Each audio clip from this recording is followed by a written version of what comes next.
Hi everyone, it's Jasmine, and today's video is about learning the difference between emergency and non-emergency contacts and when to call both in what situations. So I hope you learned something and take some information away from today's video, and let's get started.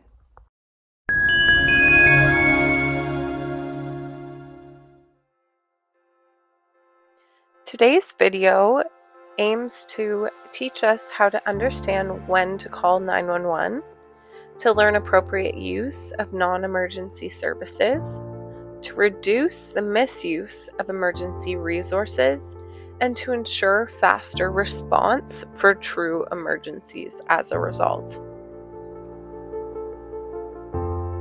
Let's first start by focusing on 911, which should be known to most, if not all of us, and it is an emergency phone number that's not universal, but it's very widespread, especially in North America. It's used for immediate, life-threatening emergencies and connects you to police, fire, or ambulance services. It's available 24/7 across Ontario and North America and should only be used when urgent help is required.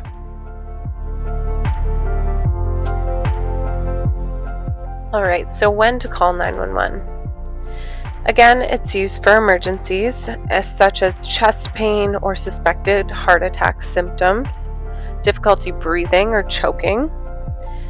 If an individual is unconscious or unresponsive, 911 should be called. If there's severe bleeding or major trauma. If there are stroke symptoms, so facial drooping, weakness, speech issues, etc. And then if there's active crime going on or someone is in immediate danger. To list a few examples of 911 situations, we can think of car accidents with injuries, house fires or gas leaks, violent or ongoing crimes, overdoses or severe allergic reactions where a paramedic is needed, or truly any situation where delay could be life-threatening. Now, when should we not call 911? We don't want to call 911 and use that service if we are experiencing minor illnesses, so cold, flu, mild fever, etc. If we are wanting to refill prescriptions or seek medical advice. If we are wanting to complain about noise, that is considered non-urgent, so 911 should not be used for noise complaints. If there's minor property damage, and then essentially we can think just situations where there's no immediate danger. So in those situations, who do we call? A non-emergency OPP line does exist in Ontario, so OPP again stands for Ontario Provincial Police, and the number is 1-888-310-1122. And you essentially would use this line if you're wanting to report a theft or property damage that already happened, if there's suspicious activity that does not pose immediate danger. This line can be used for noise complaints or neighborhood disturbances, any questions one might have about local bylaws or police services, and then lost property or minor traffic incidences with no injuries.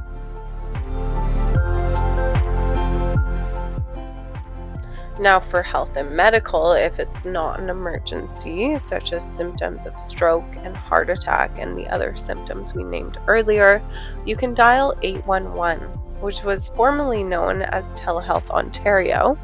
It's now known as Health 811, and it allows you free 24/7 access to a registered nurse that can provide any advice for symptoms, care, and whether to seek further treatment. Now, there's also a specific line for the Poison Centre in Ontario.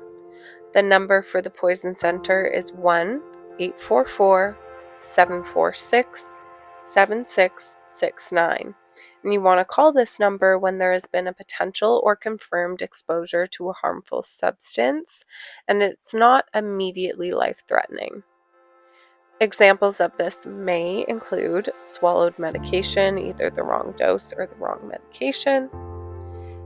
Potentially a child ingested a household product, so cleaner, detergent, cosmetics, or other exposure to chemicals to your skin, eyes, or inhalation.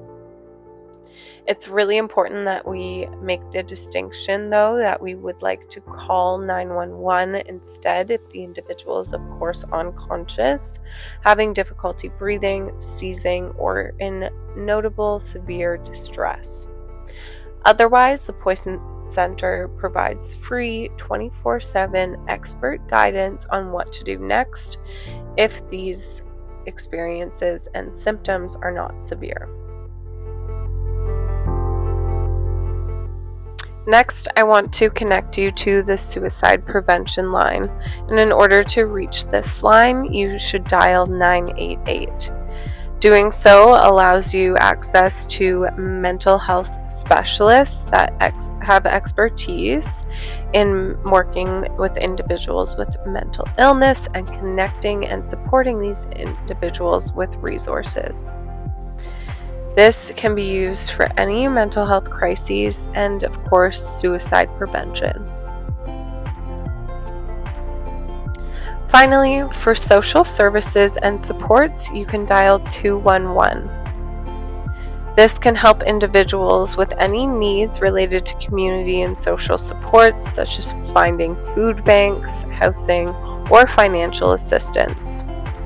Can also include locating community programs, legal clinics, or employment services, along with accessing mental health support, addiction services, or home care support, and locating shelters, basic supplies, or volunteering during a public disaster.